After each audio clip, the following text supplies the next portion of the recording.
இந்த சாயந்தர வேலை ஆராதனையிலே உங்களை சந்திப்பதிலே நான் பெருமகிழ்ச்சி அடைகிறேன்.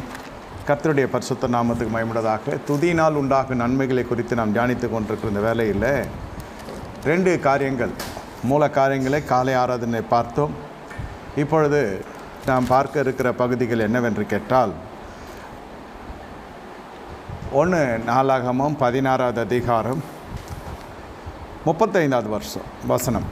எங்கள் இரட்சிப்பின் தேவனே, நாங்கள் உமது பரிசுத்த நாமத்தை போற்றி உம்மை துதிக்கிறதினால் மேன்மை பாராட்டும்படிக்கு எங்களை இரட்சித்து எங்களை சேர்த்து கொண்டு ஜாதிகளுக்கு எங்களை நீங்களாக்கி அருளும் என்று சொல்லுங்கள். இஸ்ரவேலின் தேவனாய் கர்த்தருக்கு சதா காலங்களில் ஸ்தோத்திரம் உண்டாதாக. அதற்கு ஜனங்கள் எல்லாரும் ஆமென் என்று சொல்லி துதித்தார்கள்.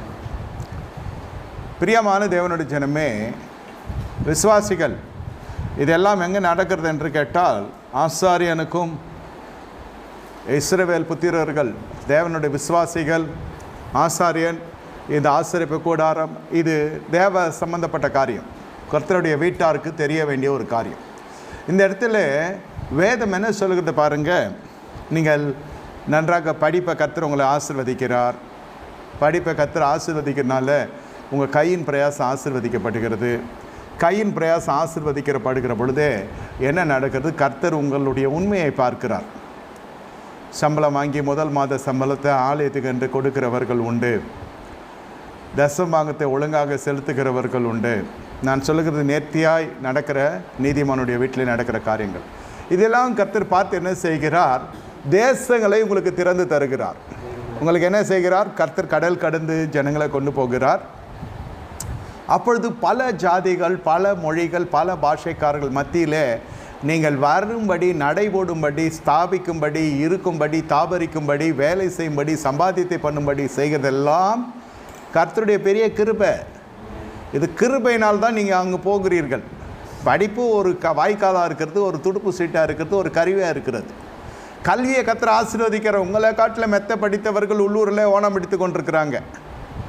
ஆனால் நீங்கள் அயலூரில் போய் ஆணை பிடிக்கிற அளவுக்கு கர்த்தர் கிருபை செய்கிறார் என்றால் அந்த தேவனுக்கு எப்படி இருக்க வேண்டும்? நாம் எப்படி நன்றியுள்ளவர்களாக இருக்கணும்? We are worshipping a living God. நம்ம ஏதோ பேசுகிறத கேட்டு கர்த்தர் செய்கிறதல்ல. இந்த இடத்துல இந்த மறுபடியும் பிறந்த அனுபவம் என்ன செய்கிறது என்று சொன்னால், உங்களை கர்த்தர் பேசுகிற ஆலயத்தில் கர்த்தர் கொண்டு வந்து நிறுத்துகிறார். தேவன் பேசுகிறார், நீங்கள் கேட்கிறீர்கள். மற்ற இடங்களிலே என்ன நடக்கிறது என்று கேட்டால், மறுபடியும் பிறந்த அனுபவம் இல்லாத ஜனங்கள் என்ன செய்வார்கள் என்றால், பாரம்பரியத்தின் பின்னணியில் இவர்கள் பேசுகிறத கர்த்தர் கேட்கிற ஒரு ஸ்தலம், அந்த மாதிரி ஒரு ஸ்தலத்தில் காணப்படுவார்கள். அவங்க பொருத்தனை செய்வாங்க, எழுதி வைப்பாங்க, சீட்டு போடுவாங்க, சீட்டு எழுதி தொங்க விடுவாங்க.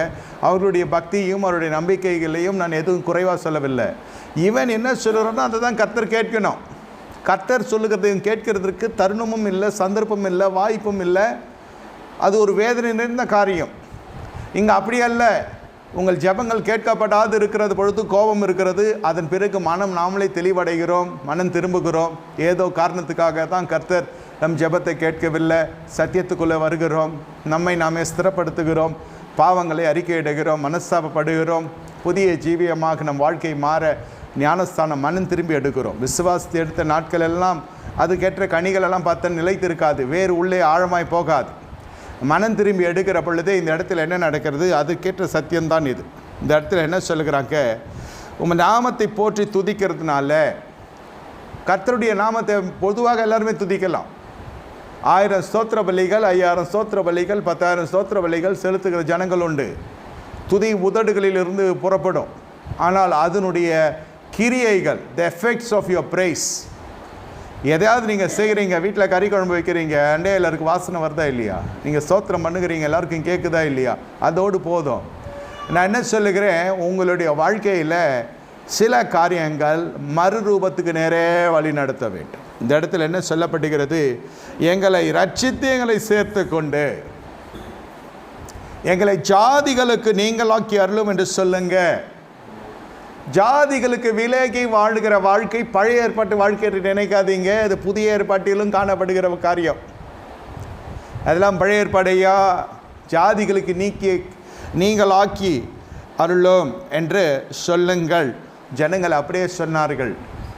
ஜாதிகளுக்கு விலகி வாழ்கிறது என்று சொன்னால் இப்படி தான். யாரும் பின்னாலே வந்து பார்க்கறது இல்லை. தவறு செய்கிறேன் வெளிநாட்டிலே போய் தான் தவறு செய்யணும் இல்லை, உள்ளூர்லேயே செய்யலாம், கல்லூரியிலே செய்யலாம், தேவ ஆலயத்துக்கு வரும்போது கூட செய்யலாம்.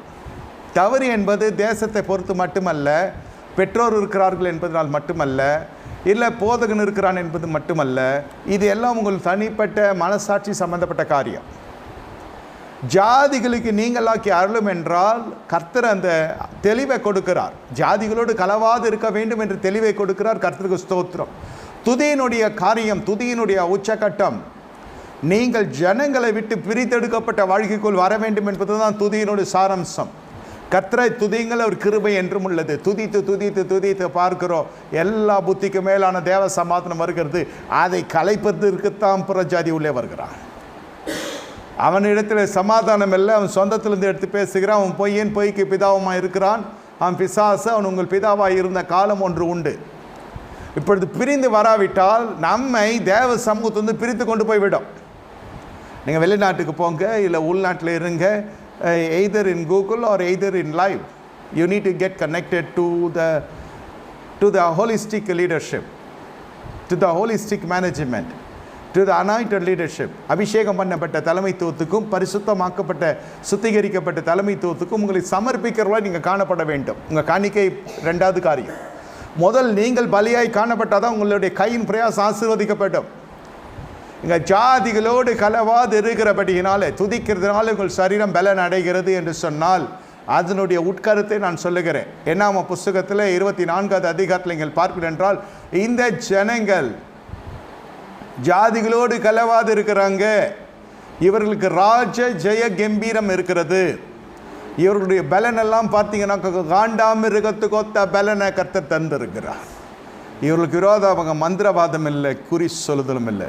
ஜாதிகளுக்கு விலகி வாழ்ந்தால் எந்தெந்த இடத்துல ஜாதிகளோடு நீ கலக்க முடியும்? திருமண வைபவங்கள், சுற்றுலா தலங்கள் போகிறது தவறில்லை. குடும்பமாக போங்க, அதுக்கேற்றபடி திட்டமிட்டு போங்க. ஒரு சுற்றுலா நிறுவனத்தோடு இணைந்து கொள்ளுங்க. அவன் கணத்தை வாங்கி கொண்டு எல்லாத்தையும் சுற்றி காட்டிட்டு அவன் பொறுப்பாளியாக மாறிடுவான். நாளைக்கு நீங்கள் வரலன்னா கூட எங்கே போகிறீங்கன்னு தெரிஞ்சதுனாக்கா, எந்த நிறுவனத்தின் மூலம் போகிறீங்கன்னு தெரிஞ்சுனா கூட நான் கூட கூப்பிட்டு கேட்கலாம், எங்கேயா போனேன் ஆளுன்னு. உங்கள் உறவினர் கேட்கலாம், நான் கேட்கலாம், அறிமுகமானவர்கள் கேட்கலாம். இந்த 5க்கும் 10க்கும் ஆசைப்பட்டு நண்பர்களோடு கூட தோழமை புரிந்து நீங்கள் போகிற பொழுது தீனால் தீட்டுப்பட்டது எப்பொழுது தனித்து தேசத்தை பார்க்க போகிறாங்க. அந்த அம்மா வீட்டில் ஆட்கள் இருக்கிறாங்க, வீட்டில் அண்ணன் இருக்கிறான், தம்பி இருக்கிறான், மாமன் மச்சான், அது பெரிய 90 பேர் கொண்ட குடும்பம். துணிகரமாய் சில இடத்துக்கெல்லாம் போய் பார்க்கிற பொழுது யோயாக்கீம் என்ற ஒரு மனுஷன் ராஜா இருக்கிறான். இந்த மனுஷன் என்ன செய்கிறான்? பாபிலோன் ராஜா வருகிறான், நேபுகாத்நேசர் வருகிறான் என்று சொல்லி வேடிக்கை பார்க்க போகிறான். சிற்றரசு தான் இவன். அவன் என்ன நினச்சோனோ தெரியல, அவன் அப்படியே வாரி போட்டு கொண்டு பாபிலோன் ராஜா போய்விட்டான். இவனும் இவனோட கூட்டமும் 38 ஆண்டுகள் 37 ஆண்டுகள் 10வது மாதத்தில் அவனுடைய பிள்ளை, அவனுடைய வம்சம், அவனுடைய நாட்கள் பிடிக்கிறது. எவன் சிறை பிடித்தானோ அவன் செத்து போய் அடுத்து அவன் பிள்ளை வந்து 37வது ஆண்டுகள் 10வது மாதத்தில் அவனை விடுதலை செய்கிறான். போச்சா வாழ்க்கை? வேடிக்கை பார்க்க போன பாவம் ஐயா அம்மா. நல்லா புரிந்து கொள்ளுங்க, எந்த எல்லைக்குள் நீ போக வேண்டும் என்று கர்த்தர் தீர்மானித்திருக்கிறார். நீ அவர்களோடு கூட தீர்க்கதரிசனம் சொல்லுவாய். நீ போகிற வழியில் ஜனங்களை காண்பாய். சாமுவேல் சொல்லி அனுப்புகிறான். அந்த மாகாணம் போன உடனே தீர்க்கதரிசனம் சொல்லுகிறான். ஏன்? அதுதான் சொல்லப்படுகிறது. வான மண்டலங்களில் பொல்லாத ஆவிகள் நிர்மூலப்படுத்தப்பட்டு கட்டி ஆட்கொள்ளப்பட்டு அந்த இடத்துல பரிசுத்தம் இறங்குகிறார். அதனால தான் தெரிந்து கொள்ளப்பட்ட ஸ்தலத்தில் நீ வந்து பலி செலுத்த வேண்டும் என்று வேதம் சொல்லுகிறது. நன்றாக புரிந்து கொள்ளுங்க. நீங்கள் தெரிந்து கொள்ளப்பட்ட ஸ்தலம், நீங்களே தெரிந்து கொள்ளப்பட்ட ஸ்தலமாகவும் இருக்கிறீங்க. உங்கள் வாழ்க்கையில் இந்த கட்டுமான பணிகள், வாழ்க்கை கட்டி எழுப்பப்படுவதற்கு முன்பு நீங்கள் என்ன கட்ட வேண்டும்? இந்த அந்தகார லோகாதிபதியை கட்டி செபித்து உங்களுக்கு அதுக்கேற்ற ஐக்கியத்தை உருவாக்கி கொள்ள வேண்டும். நான் இல்லை, நான் என்னுடைய இஷ்டப்படி நான் போவேன், நான் மறுபடியும் அங்காளி பங்காளி மாமா மச்சம் சொந்த பந்தம் இவர்களோடு கூட இருக்கலாம், தவறு இல்லை. எல்லாம் தேவ ஜனங்களாக இருக்கிற பட்சத்தில் உங்கள் நிமித்தம் அந்த தேவனுடைய வார்த்தை கடந்து செல்லும். உங்கள் நிமித்தம் அந்த ஜப ஐக்கியம் ஏற்படும். உங்கள் நிமித்தம் பரிசுத்தவான் மகிமைப்படுவார். பொல்லாத ஜனங்கள் பாவிகள் ரட்சிக்கப்படுவார்கள். பெரும் திரள் சொல்லுகிறேன், பெரும்பான்மையாக இப்படி நடக்கிறதுக்கு வாய்ப்பு இருக்கிறது. ஆனால் உங்களுடைய பரிசுத்தம், உங்கள் உத்தமம், உங்களுடைய எல்லா நன்னடத்தை எல்லாவற்றையும் நீங்கள் என்ன செய்கிறீங்க? தேவாலயத்திலோ வீட்டிலோ விட்டு வேறு வித்தியாசமான தோட்டத்தில் போகிறீங்க. பழைய நண்பர்களை பார்க்க, பாவிகளை பார்க்க, பரிகாசக்காரர்களை பார்க்க, துன்மார்க்களை பார்க்க போகிறீர்கள். அப்போ என்ன நடக்கிறது? ராஜ மேன்மை உன்னை விட்டு அகலுகிறது. நீ ஜனத்திலிருந்து தள்ளப்படுகிறாய். தெரியாது, இந்த சத்தியம் தெரியாது. நீ ஜலத்தில் போய் சேருகிற பொழுதே ஜனத்திலிருந்து தள்ளப்பட்டு விடுகிறாய். ஆனால் மனசு என்ன சொல்லும்? ஜனங்க என்ன சொல்லுவாங்க? நீ எல்லாம் எங்களை விட்டு போயிட்ட, இல்லையா, கும்பலில் போய் சேர்ந்துட்ட, எங்களை பார்க்கறது இல்லை, எங்களை வர்றதில்லை, அன்புக்கு என்ன குறைச்சல், நம்ம உறவு விட்டு போயிடக்கூடாது. உறவு மறைவு இதெல்லாம் நடந்து கொண்டிருக்கோம். ஒரு குழந்தை பிறக்கும், ஒருவன் மரித்து போவான், இதெல்லாம் சகஜம், போவேனான்னு சொல்ல. ஆனால் சொல்லப்படுகிறது ஜாதிகளோடு கலக்கிறது எங்கென்று கேட்டால், சுற்றி பார்க்க போகிற பொழுது, இந்த சுற்றுலா தலங்களுக்கு நான் போகிறேன், கல்லூரி படிப்பு பாடசாலை இது விஷயம் வேறு. தனித்து நீங்கள் குடும்பம் நடத்தி கொண்டிருக்கிறீங்க, நீங்கள் உங்கள் கூட்டாளியோடு போய் நீங்கள் சுற்றுலா மையம் ஒரு சுற்றுலாவாக போய் பார்த்து விட்டு வருகிறீங்க. அது அவிசுவாசியா விசுவாசியா? அவங்க வீட்டில் இருக்க பிள்ளைகள் என்ன பிள்ளைகள்? உங்களுக்கு பாலிய வயசில் பிள்ளைகள் இருக்கிறாங்களோ, அவங்க வீட்டில் பாலிய வயசில் ஆண் பிள்ளைகள், அது அண்ணன் தங்கச்சி தான் ஆரம்பிக்கும், அது கட்சியில் எங்கேயோ லேண்டப் ஆகும். நீங்களும் அண்ணன் தங்கச்சின்னு ஆரம்பிப்பீங்க, அவன் மாமா பொண்ணு அத்தை பொண்ணுன்னு அவன் பழக ஆரம்பிச்சிடுவான். இதில் ஆரம்பத்தில் இது தெரியாது. தெரிய வருகிற பொழுது பொருளாதார பின்னணியிலேருந்து, அவங்களுடைய இன பின்னணியிலேருந்து, அவங்க பாஷையிலேருந்து அவங்களுக்கு பெரிய கலவரமாகி சபையே ரெண்டாயிடும். கட்சியில் பாஸ்டர் மேலே தேவையில்லாத பழிகள்லாம் வந்துடும். யாராவது ஒரு சாரார் பக்கம் பேசுவார் என்றால், பாஸ்டர் அந்த இனத்தை சேர்ந்தவன், அதனால்தான் அவர் பேசுகிறான்ற மாதிரி ஆகிடும். இதெல்லாம் சபைக்கு வெளியிலே மட்டும் நடக்கிறதுல, சபைக்குள்ளே நடக்கிறது. இங்கு நடக்காது தெரியும். ஆனால் இந்த சத்தியத்தின்படி இதை சொல்ல நான் கடமைப்பட்டிருக்கிறேன். ஊடகத்தில் என்னோடு கூட பயணப்படுகிற ஜனங்கள் உண்டு. உங்கள் பிள்ளைகளை நீங்கள் பார்த்து கொள்ளுகிறது எப்படி என்று கேட்டால், ஜாதிகளோடு கலவாது நீங்கள் உங்களை காத்து கொள்ள வேண்டும். அப்பொழுது உங்களுக்கு எப்படி காணப்படுங்க சரீரம் என்று கேட்டால், ராஜ ஜெய கம்பீரமாக எங்கள் தோற்றம் காணப்படும். நீங்கள் அமர்ந்திருந்தாலே போதும், ஜனங்கள் உங்களை கண்டு பயப்படுவாங்க. தூஷண வார்த்தை பேசி பெரிய பெரிய பட்டயங்களையும் பெரிய பெரிய துன்மார்க்க தோற்றத்தை உடையவனாய் துன்மார்க்கம் காணப்படுவான். ஜனங்க பயமுறுத்துவதற்கு. அவன் துன்மார்க்கன். யோபு 20 வாசிக்கிறோம், அவன் மலத்தை போல் அழிந்து போவான் என்று வேதம் சொல்லுகிறது. ஆனால் நீதிமானுக்குள்ளே எப்படிப்பட்ட அமெரிக்கை காணப்பட வேண்டும் என்றால், லேகியோன் கட்டில் இருக்கிற மனுஷன் இயேசுவின் பாத தண்டில் அமர்கிறான். அவனை பார்க்கிற ஜனங்களெல்லாம் பயப்படுகிறாங்க. அவன் என்ன பிரசங்கித்தானா, பிசாசு துரத்தினானா, துரத்தப்பட்ட பிசாசுகள் அவன் முன் வாழ்க்கையும் பார்க்குறாங்க, இப்பொழுது இருக்கிற வாழ்க்கையும் பார்க்குறாங்க. வஸ்திரம் தரித்து இயேசுவின் பாத தண்டில் அமர்ந்து இருக்கிறான். இது என்ன வஸ்திரம்? துதியின் ஆடை. இதான் பாடுறாங்க இல்லையா, துதியின் ஆடை அணிந்து என்று பாடுகிறாங்க இல்லையா, துதியின் ஆடை. நீங்கள் ஸ்தோத்திரிக்க முடியாது. இந்த கும்பலை விட்டு நீங்கள் வெளியே வராவிட்டால் உங்களால் ஸ்தோத்திரம் செய்ய முடியாது. ஸ்தோத்திரத்திலேயே சுகம், ஸ்தோத்திரத்திலேயே ராஜ ஜெய கம்பீரம், ஸ்தோத்திரத்திலேயே காண்டாமிருகத்துக்கொத்த பலன். நீ ஜாதிகளோடு கலந்தா துதிக்க முடியாது. ஜெபிக்க முடியும். 24 மணி நேரமும் நீங்கள் ஜபம் ஜபம் ஜபம் என்று ஊரை சுற்றி கொண்டு வரலாம். அதே சமயத்தில் வேதம் படிக்கிறீர்களோ, வேத புஸ்தகத்தை கையில் வைத்து கொண்டு புத்தம் புதிதாக இருக்கும் வேதம். ஆனால் ஜபம் மட்டும் செய்ய முடியும். அந்த ஜபமும் என்னவென்று பார்த்தால் தேவைகளுக்கு உட்பட்டதாக இருக்கும். மாம்ச தேவை, வேலை கிடைக்கணும், மகனோ மகளோ என்று ஆண்டவரை அறிந்து கொண்டீர்களோ, ஜெபிக்க ஆரம்பிக்கிறீர்களோ, அன்றிலிருந்து உங்கள் தேவைகளுக்காக தான் நீங்கள் ஜெபிக்கிறீர்கள். தேவை முடிந்ததும் ஆமேன் என்று சொல்லிவிட்டு எழுப்பி போய் விடுகிறீர்கள். இயேசுவையும் நினைக்கிறது இல்லை, பிதாவையும் நினைக்கிறது இல்லை, பரிசுத்தாவையும் நினைக்கிறது இல்லை. என் வேலை முடிந்தது என்று நினைத்து விடுகிறீர்கள். இந்த குறைவான ஜபத்துக்கு நிறைவான பலனை எதிர்பார்க்குறது மனசு. இன்றைய ஆவிக்குரிய வாழ்க்கை. எங்கே போகிறீங்க? ஜபத்துக்கு போகிறேன். சரி போய் என்ன ஆச்சு? ஒன்றும் நடக்கலை. இல்லை எனக்கு ஜபம் பண்ணி இதெல்லாம் நடந்துச்சு. என்ன நடந்துச்சுன்னா மறுபடியும் மாம்ச தேவை தான். கொஞ்சம் அந்நிய பாஷை, கொஞ்சம் அபிஷேகம். எல்லாரும் பேசுகிறோம் இல்லையா? எல்லாரும் வீட்லேயும் ஒரு வாகனம் இருக்குது. நம்ம வீட்டு பிள்ளையும் ஆசைப்பட்டு ஒரு வாகனம் வாங்கணும், இல்லைன்னா சிறுமியாக பார்க்குறாங்க. அந்த மாதிரி ஆயிடுச்சு. இப்போ அபிஷேகம் பெறுது. எல்லாரும் அபிஷேகம் பெறுறான், எல்லாரும் அந்நிய பாஷை பேசுகிறான். நான் அந்நிய பாஷை பேசுகிறேன். நான் இதற்கு எதிராளி இல்லை. அபிஷேகம் வரவேற்கப்படுகிறது. But please understand, for the purpose of your salvation is not only to receive the holy spirit under the on tongues. That's a simple. அந்நிய பாஷை அடையாளமாய் வரும். பக்தி விருத்தி உண்டாக்கும்படி, தனக்கு பக்தி விருத்தி உண்டாக்கும்படி அந்நிய பாஷை பேசுகிறார். அதெல்லாம் தவறு இல்லை. பிரித்தெடுக்கப்பட்ட வாழ்க்கைக்குள்ளே வருகிறாயா? ஞானஸ்தானம் எடுக்கிற ஜனங்கள் நாளை எடுக்கிறீர்கள், கர்த்தருக்கு ஸ்தோத்திரம். சபையார் ஜெபித்து கொள்ளுங்க. நாளை 2 குடும்பத்தார் எடுக்கிறாங்க, கர்த்தர் இவர்களை ஆசீர்வதிப்பார்கள். ஆனால் எடுக்கிறதற்கு எடுத்தவர்களும் உங்களுடைய வாழ்க்கை நீங்கள் பார்க்கிற பொழுது அப்படியே கர்த்தர் தள்ளி கொண்டு வருகிறார். உறவின் முறைகள் எல்லாம் ஒன்றன் பின் ஒன்றாய்க்க கீழே விழ ஆரம்பிக்கிறது. ஏன்? அவர்களால் உங்களோடு ஒத்துப்போக்க முடியவில்லை. திடீர்னு மாறிட்டீங்க, எங்களை பேசுகிறது இல்லை, எங்களை கவனிக்கிறது இல்லை, எங்களை கண்டுகொள்றது இல்லை. ஏன்? காலையில் ஜெபம், காலையில் ஆலயம், சாயந்தரம் ஆலயம், நடுவில் போய் சாப்பிட்டு படுத்து விட்டு மறுபடியும் வந்து ஆலயத்துக்கு வருகிறது இருக்கிறது ஞாயிற்றுக்கிழமை ஒரு நாள் தான். மற்ற காரியங்களை பார்க்க வேண்டும் என்ற நாட்கள்லாம் போய் ஞாயிற்றுக்கிழமை கர்த்தருடைய நாள், நான் கர்த்தருக்குள்ளே இருக்க போகிறேன். மீதியான நாட்கள் எல்லாம் உலகத்துக்கு, ஒரு நாள் ஆண்டவருக்கு. எங்கள் கூட தானே வந்த சர்ச்சு முடிச்சோன்னு எங்கே போவோம் தெரியாதா உனக்கு? சர்ச்சு முடிச்சுட்டு எங்கெங்கெல்லாம் போனோம் நம்ம, மறந்துட்டியா? இது தேவையா நமக்கு? இந்த உறவு இந்த ஐக்கியம் தேவையா? இப்போ யோசித்து பாருங்கள். பரிசுத்தமாகிறதே கஷ்டம், உலக வேஷத்துலேருந்து வெளியே வர்றதே கஷ்டம். கிருபை இதெல்லாம் கொண்டு வருகிறது. இப்போ இந்த ஐக்கியத்தோடு நீங்கள் போகிற பொழுது, இந்த மாம்ச ஐக்கியத்தோடு போகிற பொழுது, இச்சையின் ஐக்கியத்தில் போகிற பொழுது என்ன நடக்கும்? போன பாவங்கள் எல்லாம் 2 மடங்கு உள்ளே வரும். அப்பொழுது கட்டாயம் நீ ஜெபிப்பாய். என்ன ஜெபிப்பாய்?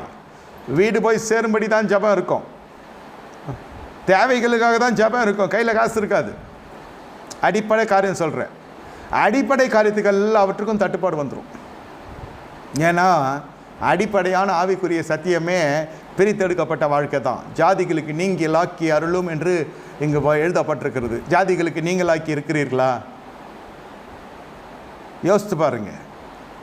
சிலரெல்லாம் நம்ம வீட்டுக்குள்ளே வரக்கூடாதுன்னு சொல்லுவான், ஆனால் கடன்காரன் வரான், கிரெடிட் கார்டுக்காரன் வரான், car loan, personal loan, housing loan இல்லைன்னு சொல்ல எல்லாம் வாங்கினது தான். ஆனால் கொடுக்கக்கூடிய நிர்வாகமானது ஸ்தம்பிக்கப்படுகிற சூழ்நிலைலாம் வருகிறதுக்கு காரணம் இந்த ஐக்கியம்தான்.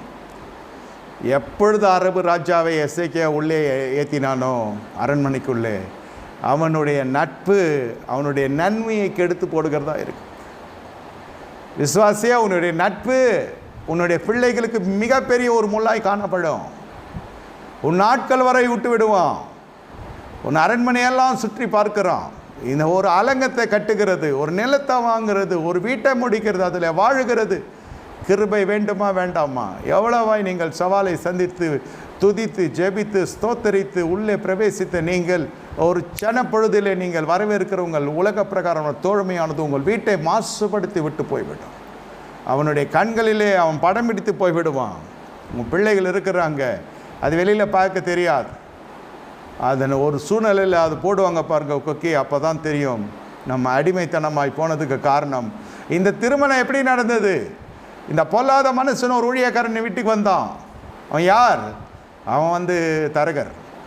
ஊழியக்காரனுடைய பேரில் வர தரகர். இன்னும் கேட்டுக்கொண்டிருக்க தேவனுடைய ஜனமே, கர்த்தருடைய நாம் மகிமை சொல்லுகிறேன். இந்த திருமணம் எங்கே நடந்தது? நான் அந்த திருமணத்துக்கு போனேன், அப்பொழுது இந்த பெண்ணை பார்த்தேன். அந்த திருமணத்துக்கு போனேன், அப்பொழுது இந்த குடும்பத்தை சந்தித்தேன். இவங்க வீட்டில் ஒரு மணமகன் இருக்கிறான், மாப்பிள்ளை பார்த்து கொண்டிருக்கிறான், மாப்பிள்ளைக்கு பொண்ணு பார்த்து கொண்டிருக்காங்க, பெண்ணுக்கு மாப்பிள்ளை பார்த்து கொண்டிருக்காங்க. எந்த வைபவம்? அந்த வைபவம் ஆரம்பத்தில் கர்த்தர் இதுக்கு தான் என்னை கொண்டு வந்தார். இதெல்லாம் நகோமி பேசுறது போல், கர்த்தர் என்னை கொண்டு போனார், கர்த்தர் என்னை கொண்டு வந்தார், என்னை சிறுமைப்படுத்தினார், என்னை தனிமைப்படுத்தினார், என்னை வேதனைப்படுத்தினார். ஏன் கர்த்தர் என்னை எப்படி பண்ணுறார்? இதெல்லாம் நகோமியினுடைய பேச்செல்லாம் சபையில் இருக்கக்கூடாது. போகிறதே தப்பு. பெத்லெஹேமை விட்டு அப்புறம் மோவாப் தேசத்துக்கு போனால் அங்கே போய் துணிகரமாக கல்யாணம் பண்ணுறது. அதுக்கப்புறம் ஆட்களெல்லாம் இழந்து ஆண்கள் என்பது அந்த வீட்டில் இல்லாத அளவுக்கு ஆகிவிட்டது. அதன் பிறகு என்ன நடக்கிறது என்று கேட்டால், திரும்பி வருகிற பொழுது 2 பெண்மணியாக வருகிறாங்க, 2 விதவையாக வருகிறது. பஞ்சகாலம் வருகிற பொழுது அல்லது தரித்திர உங்களுக்குள்ளே வாழ்க்கையில் தட்டுப்பாடுகள் வருகிற பொழுது நீங்கள் ஜெபித்து உபவாசித்து ஸ்தோத்தரித்து பாருங்கள். உங்கள் கரங்கள் கடவுது. உங்கள் கரங்கள் திடப்பட வேண்டும். திடப்படாமல் இருக்கிறதா கரம்? நீங்கள் யுபாகம் 28வது அதிகாரம் 14 வசனத்துக்கு மேலே போய் பாருங்கள். உங்கள் அதனுடைய சாபம் காணப்படுகிறது. நான் செவி சாய்க்கிறதில்லை. எப்படி செவி சாய்க்க முடியும்? நீங்கள் இந்த வட்டாரத்தோடு கூட சுற்றி கொண்டிருப்பீர்கள் என்றால், இவர்களோடு கூட ஐக்கியப்பட்டு கொண்டிருப்பீர்கள், உங்களால் செவி சாய்க்க முடியாது ஐயா. நீங்கள் ஜெபிக்கலாம். மறுபடியும் சொல்லுகிறேன், ஆவிக்குரிய தோட்டத்தில் காணப்படலாம். ஒரு முழநீட்டுக்கு ஜெப குறிப்பு இருக்கும். இல்லைன்னா இந்தியாவுக்காக ஜெபிக்கிறேன்னுவான். இல்லை பீகாருக்கு ஓடுறேன்னுவோம். இங்கே பொறுப்பெல்லாம் இங்கே கடன் வாங்கி வச்சுட்டு பீகாருக்கு ஓடி என்ன பிரயோஜனம்? நீ இப்போ அந்த அரசியல்லாம் இங்கே வேவாது. பீகார் போகிறேன், பீகாரில் இது பண்ணுறேன் அது பண்ணுறேன்னா அதெல்லாம் பண்ணுறதுக்கு ஆளுங்க போயிட்டாங்க, எல்லாம் பண்ணி முடிச்சிட்டாங்க, இன்னும் பண்ணி கொண்டு இருக்கிறாங்க. அதுக்கு நீ அழைக்கப்பட்டிருந்தால் பரவாயில்ல. இங்கே ஊரை சுற்றி கடன் வாங்கி வச்சுட்டு, இங்கே ஊரை சுற்றி உனக்கு வீட்டை சுற்றி பொறுப்பு வச்சுட்டு, இதுக்கெல்லாம் நீங்கள் பதில் சொல்லணும். ஜாதிகளை விட்டு கலக்கிறது இல்லை, ஜாதிகளை விட்டு நீங்களாக்கி வாழ தெரில. ஜாதிகளோடு ஜாதியாகி நீ வாழ்ந்து நீங்கள் அப்படியே பட்டு போய் சோரம் போயிடுச்சு. இஸ்ரவேல் திருமணம் எந்த விதமான விகல்பமும் இல்லை. எனக்கு ரொம்ப பரந்த மனசை கர்த்தர் கொடுத்துருக்கிறாருன்னு சொல்லுவான். எல்லோரும் ஒரே தேவனை தானே ஆராதிக்கிறோம். அங்கே தான் வருகிறதே பிரச்சனை. அதன் பிறகு அது வெந்த கோசு, அது பண்டிகை கிறிஸ்தவன், அந்த டாலர் கிறிஸ்டின், அந்த கிறிஸ்டின்ன்றது சண்டை சச்சரன்னு வருகிற பொழுது எந்த குடும்பத்தில் ஏற்றத்தாழ்வு இல்லை, எந்த குடும்பத்தில் மேடு பள்ளங்கள் இல்லை, எந்த குடும்பத்தில் கருத்து வேறுபாடு இல்லை. இந்த இடத்துல எல்லாம் சபை ஒன்றுமே பண்ணாதுன்னு இல்லை. நீங்கள் சபையை எப்பயோ தலைமொழிட்டீங்க, சத்தியத்துக்கு எப்பயோ நீங்கள் விலைக்கு ஓடிட்டீங்க. கொஞ்சம் சௌகரியம், அரசு உத்தியோகம் கிடைக்கிற பெண்கள் அல்லது அரசு உத்தியோகத்தில் இருக்கிற ஆண்கள் கிடைக்கிறது, மாப்பிள்ளை கிடைக்கிறது எவ்வளோ கஷ்டம். உனக்கு நமக்குன்னே பிறந்திருக்கான், நம்ம குடும்பத்துக்குன்னே இருக்கிறான். இந்த தொடர்புகள், இந்த எதிர்கால எல்லாமே எதிர்காலம் தான். நிகழ்காலத்தை கோட்டை விட்டுருவோம். 99% என்று அப்படி தான் உலகம் ஓடிக்கொண்டிருக்குது. அதே ஓட்டம் தான் விசுவாசியம் ஓடிக்கொண்டிருக்கிறான். அதெல்லாம் ஓடக்கூடாதுன்றது தான் சொல்லுகிறது. ஜாதிகளுக்கு நீங்களாக்கி காணப்படும். அவன் சொல்லுவான், அவங்க வீட்டில் கல்யாணம் ஆச்சுன்னா நாங்களாம் வரமாட்டோம். உன்னை கூப்பிட்டா தானேயா, நீ என்ன வர்றது? நான் கூப்பிட்டா தானே நீ வரணும். உங்கள் வீட்டில் எதுனா நல்லது கெட்டதுன்னு நாங்கள் வரணும் இல்லையா? வேணா, தேவன் போதும். 1000 பேர் கூப்பிட்டு சம்பாதியது, நீங்கள் சோத்தை போட்டு பிரியாணியெல்லாம் போட்டு அனுப்பிச்சு கட்சியில் எத்தனை குடும்பங்கள் என்று பிரம்மாண்டமான ஒரு வாழ்க்கை வாழ்கிறது, ஆவிக்குரிய ஆசீர்வாதமான வாழ்க்கை வாழ்கிறது என்று யோசித்து பாருங்க, தெரியும். பிரச்சனை என்ன? யார் வரா? இந்த 1000 பேர் சோத்துட்டு போனோம், நான் வரப்போகிறான். பிரச்சனை உங்களுக்கு, பாடுகள் உங்கள் உபத்திரவ காலத்தில் இருக்கிறது யார்? தேவனுடைய ஆலயம், தேவனுடைய அபிஷேகம் பண்ணப்பட்ட சனாதிபதி, கர்த்தரால் எழுப்பப்பட்ட மேய்ப்பன், தீர்க்கதரிசி, தேவனுடைய சமூகம். இது தேவன் நேரே வர்றதில்லை, இந்த ஆட்கள் அனுப்புகிறார். இந்த 1000 பேர் பிரியாணி திண்டு போனவன் தான். அதுதான் சொல்கிறது, உலகம் தான் இது. உலகத்துக்கு ஒத்த வயசு. யாரையும் கல்யாணத்துக்கு கூப்பிடாதீங்கன்னு சொல்ல. கல்யாணம் நீங்கள் பண்ணுற ஸ்டைலில் நிறைய பேர் வரமாட்டான். இந்த மாதிரிலாம் பண்ணால் நான் வரமாட்டேன், தாராளமாக எழுந்து போயினேரு. இதில் வேறு மாற்றி சொல்லுவாங்க, எப்படிலாம் பண்ணிங்களா அங்கே கல்யாணத்துக்கு வரமாட்டோம். இது என்ன இந்த மாதிரி இருக்குது கல்யாணம், இது என்ன அந்த மாதிரி கல்யாணம்? யார் பொண்ணுக்கு யார் சொல்கிறது? தகப்பனில் முடிவு எடுக்க வேண்டும். இந்த இடத்துலலாம் நோவா பிரித்து காணப்பட்டார், பிரித்தெடுக்கப்பட்ட வாழ்க்கையில் காணப்பட்டு கொண்டிருக்கிறார். இந்த பிரித்தெடுக்கப்பட்ட வாழ்க்கை இல்லாத பொழுது உங்களுக்கு ஜீவியத்தில் ஆரோக்கியம் போயிடும், உங்களுக்கு கம்பீரமான தோற்றம் போயிடும், உங்களுக்கு ஆவிக்குரிய பலன் போயிடும். அப்புறம் கடைசியில் என்ன நடக்கும்னாக்கா, முழுக்க விசுவாசிகள் ஆவிக்குரிய சபையை சேர்ந்த சொல்லுவாங்க, எனக்கு இவன் மந்திரம் பண்ணிட்டான் ஐயா, எனக்கு அவன் மந்திரம் பண்ணிட்டான் ஐயா, எனக்கு இவன் பிள்ளை சூனியம் செஞ்சிட்டான் ஐயா. வெக்கமாக இல்லை? வேதம் சொல்லுகிறது, இஸ்ரவேலுக்கு மந்திரவாதம் இல்லை, யாக்கோபுர குரு சொல்லுதும் இல்லை. அது ஒண்டி ஓட்டிடுவான் வீட்டில். அதுக்குள்ளே இருக்கிற சத்தியம் தான், ஜாதிகளோடு கலவாது இருக்க வேண்டும். அப்பொழுது ராஜ்ய கம்பீரம் இருக்கும், அப்பொழுது காண்டமிருகத்துக்கு ஒத்த பலன் இருக்கும். இதுக்கு கீவேர்ஸ், இதுக்கு திறப்புகோலே இதுதான், திறவுகோல் இதுதான். ஜாதிகளோடு கலவாது இருக்கணும், கலவாமையாக இருக்கும். கலவாது இருக்கிறது என்ன என்றால் உங்களுக்கு தெரியும். சமுதாயத்தில் பார்க்க வேண்டிய ஜனங்களை பார்த்து வந்தனம் சொல்லுகிறது என்ன என்று உங்களுக்கு தெரியும். நான் சொல்கிறது உங்களுக்கு புரியும் நான் நினைக்கிறேன். அதுக்கு நான் அப்படியே பார்த்தா திரும்பி எல்லாம் பார்க்காம போக முடியாது. பேசலாம் ஐயா, இடைவெளி இருக்கணும். நீங்கள் 2 வார்த்தை பேசுகிறப்பே அவன் உஷாராடுவான். என்ன முன்ன மாதிரி இல்லைன்னு அவன் சொல்லிட்டானா, நம்ம சரியான திசையில் இருக்கோம். நீ முன்ன மாதிரி இல்லை, ரொம்ப மாறிட்டேன்னு அவன் சொல்லிட்டானா, கர்த்தாவே ஸ்தோத்திரம், கொஞ்சம் தேறி இருக்கும், கொஞ்சம் பாஸ் ஆகிருக்கும். அடுத்தது உன் அலுவலுக்கு நான் வரவே மாட்டேன்னு அவனே வாலண்டியர்னு சொன்னான்னா ஓரளவுக்கு பாஸ் ஆகிருக்கும். கடைசியில் அவன் வரமாட்டேன் நீ தானே சொன்னேன், அதனால தான் கூப்பிடலன்னு சொல்லி நீங்கள் தைரியமாக ஒரு காரியத்தை உடச்சி கர்த்தருக்கென்று நீங்கள் அவர் நாமத்தை உயர்த்தினீங்கன்னா உங்கள் சரீரத்தில் கர்த்தர் பலத்தை தருவார். காண்டாமிருகத்துக்கு ஒத்த பலன். எந்த மந்திரவாதி வந்து என்ன செய்தாலும் அமாவாசையாது பௌர்ணமியாவது எல்லா இரவும் கர்த்தருக்கு முன்பே கரங்களை உயர்த்தி அவரை நாம் துதித்து கொண்டிருக்கிற இரவு. அமாவாசை கூட்டம் நடத்துகிறவங்க நடத்தட்டும், பௌர்ணமி கூட்டம் நடத்துகிறவங்க நடத்தட்டும், அது மூலியமாக விடுதலை பெறவங்க பெறட்டும். நமக்கு என்னாலும் துதியின் ஆராதனை இரவில் நின்று கொண்டு இருக்கும். என்னாலும் கர்த்தருடைய சமூகத்தில் நாம் காணப்பட்டு கொண்டு இருப்போம். நம்முடைய சரீரம் ஒரு வித்தியாசமான பலத்தோடு காணப்படும். என்ன வந்தாலும் பாருங்கள், கொரோனா பார்த்தாச்சு, சிக்கன் குனியா பார்த்தாச்சு, பன்றி காய்ச்சல் பார்த்தாச்சு, பறவை காய்ச்சல் பார்த்தாச்சு, என்னென்னமோ புயல் பார்த்தாச்சியா. எப்படி இருக்கிறோம் பாருங்க மனசன். ஜாதிகளோடு கலவாத வாழ்க்கை. இஸ்ரேல் ஜனங்கள் உடைய சரீரம் அவ்வளோ பலனா இருக்கிறதோ வனாந்தரம். குடிக்க தண்ணி கிடையாது, உண்ண உணவு கிடையாது. அதையெல்லாம் மேற்கொண்டார்கள். எல்லா தட்டுப்பாட்டையும் அவர்கள் மேற்கொள்ள கர்த்தர் கிருபை செய்தார். எல்லாவற்றையும் மேற்கொண்டார்கள். அதுதான் சொல்கிறேன், கஷ்டம் வராது இருக்காது, அந்த கஷ்டத்தை மேற்கொள்ள தெரியணும். அதெல்லாம் வேதம் சொல்லுது, ஆபத்து காலத்தில் உன்னுடைய சகோதரன் வீட்டு கதவை போய் தட்டாத அயலானே வாசி. கர்த்தரே உங்களுக்கு எல்லாவற்றுக்கும் எல்லாமே இருக்கிறார். ஆபத்து காலம் கர்த்தரையை நோக்கி கூப்பிடு. ஆபத்து காலம் கர்த்தரையே நோக்கிப்பார். சகாயம் வானத்தில் இருந்து வரும். நல்லா வரும்ன்ட்டு உலகம் சொல்லும், நல்லாவே வரும். நீங்கள் திரும்பி சொல்லுங்கள், நாங்கள் பார்க்குறோம், நீங்கள் எப்படி வரீங்கன்னு நாங்கள் பார்க்குறோம், எப்படி நீங்கள்லாம் எழும்புறீங்கன்னு நாங்கள் பார்க்குறோம். கர்த்தரையே நம்ம எழும்ப செய்கிற தேவன், மனுஷன் அல்ல. கர்த்தர் நம்ம எழும்ப பண்ணுகிற தேவன். இம்மட்டுமாய் பிள்ளைகள் வருவார்கள் நினைத்தீர்களா? இம்மட்டுமாய் பிள்ளைகள் உங்கள் பந்திய சுற்றில் ஒலிவ மர கன்றுகளை போல் இருப்பால் நினைத்தீர்களா? இன்று இதுவே ஜப குறிப்பாய் வருகிற ஜனங்களை நீங்கள் அறியலாம். என்ன சொல்கிறாங்க?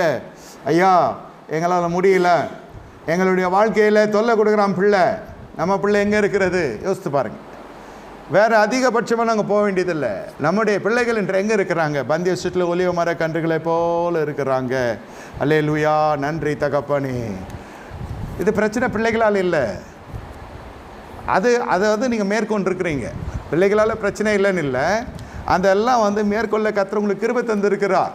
அதுக்கு செய்ய வேண்டிய காரியத்தை நீங்கள் செய்திருக்கிறீங்க. கர்த்தருக்கு பயந்து ஜீவிக்கிறவனுடைய வாழ்க்கை இப்படி காணப்படும் என்று வேதம் சொல்லுகிறது. என கேட்டுக்கொண்டிருக்க தேவனுடைய சின்னமே, இந்த இடத்துல இப்படி பிரித்தெடுக்கப்பட்ட ஜனங்கள் தேவாலயத்தில் துதிக்கிற பொழுது என்ன நடக்கிறது என்றால், 2வது காரியம் 2 நாளாகமம் 5:13 அவர்கள் ஒருமிக்க பூரிகைகளை ஊதி ஏக சத்தமாய் கர்த்தரை துதித்து ஸ்தோத்திரித்து பாடினார்கள்.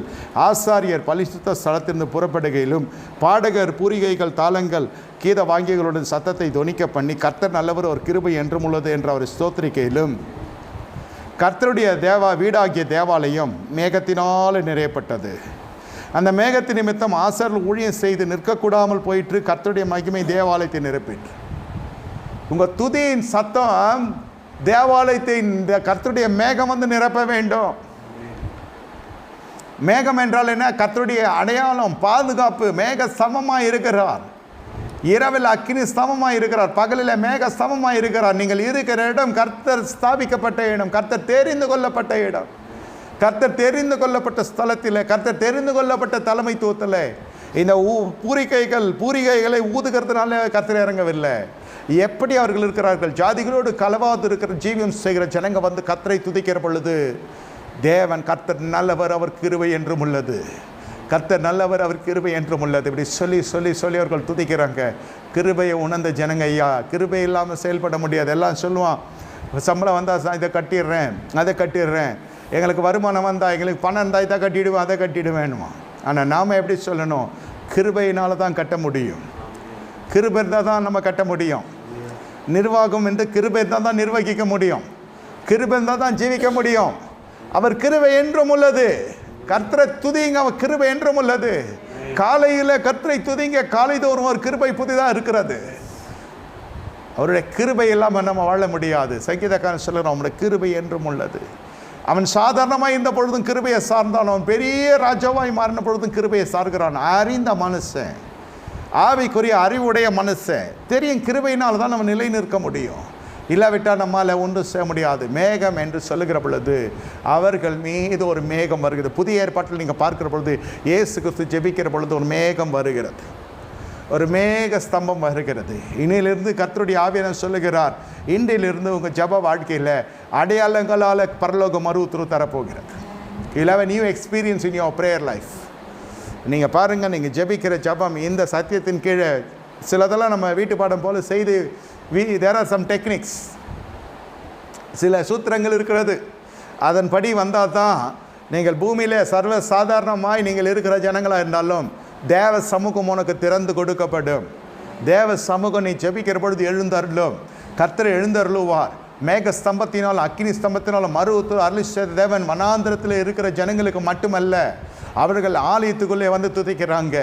ஜாதிகளோடு கலவாது வாழ்கிற வாழ்க்கை, தங்களை கரைப்படுத்தி கொள்ளாத வாழ்க்கை, கரைகள் வந்துடும் வாழ்க்கையில். கிருபை போகிறது தெரியாது. சில நட்புகள் சில ஜனங்கள் ஜாதிகளுக்கு நீங்களாக்கிருன்னு சொன்னால் மறுபடியும் போய் ஜனத்திரள் மத்தியில் இருக்க பார்ப்பாங்க. என்னை இதுக்கு கோய்த்து கொள்ளுவாங்க. என்ன வந்து ஃபங்க்ஷனுக்கு கூப்பிடல, என்னை மதிக்கல. அது ஊழிய காரியமாக இருந்தால் கூட சரி, அந்த இன்விடேஷன் வரலையா, அந்த அழைப்பதில் வரலையா, கர்த்தருக்கு ஸ்தோத்திரம். கர்த்தர் என்னை காத்து கொண்டு இருக்கிறார், என்னை விலக்கி இருக்கிறார்.